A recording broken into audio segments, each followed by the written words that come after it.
gent tingui que abandonar-les. Per tant, en aquest aspecte també hem parlat un poc del tema de l'horta, que estem mirant en Marilla, i encara que ho dic de ben perquè no sabem si l'horta pot arribar a treure del lliure mercat la vivenda, apostant per alquiler social o apostant per vivendes de protecció.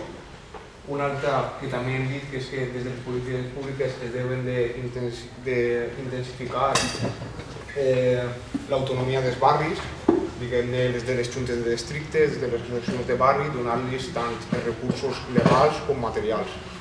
I un altre tema que també sí, molt lligat a la turistificació, que ahir hem tingut debat, és la regulació dels usos. No apostar per els monocultius, diguem-ne que un barri s'especialitza només en oci, només en hostaleria, només en sedes empresarials o únicament. Apostar per un ús heterogeni. També hem parlat de les polítiques socials, que es haurien d'aplicar depenent de les carències o les problemàtiques del barri en el que s'actuen.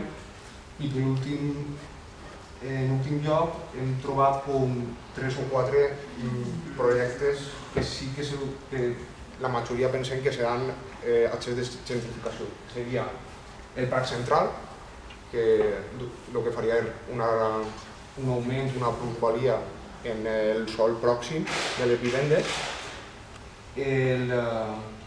l'horto o la part de l'horto que queda davant de la FE, que també el PAI les proposa com a futur sòl d'edificació. I per últim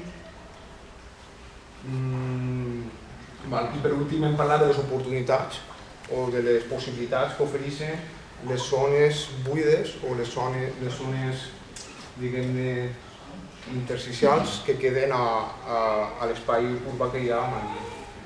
Hem parlat de si hauria de densificar-se o no, o si de l'horta hauria d'entrar o no. No hem donat una resposta clara. N'hi ha debat. I no sé, això és el que nosaltres hem localitzat i que hem intentat plasmar el nostre manifest un poc alternatiu.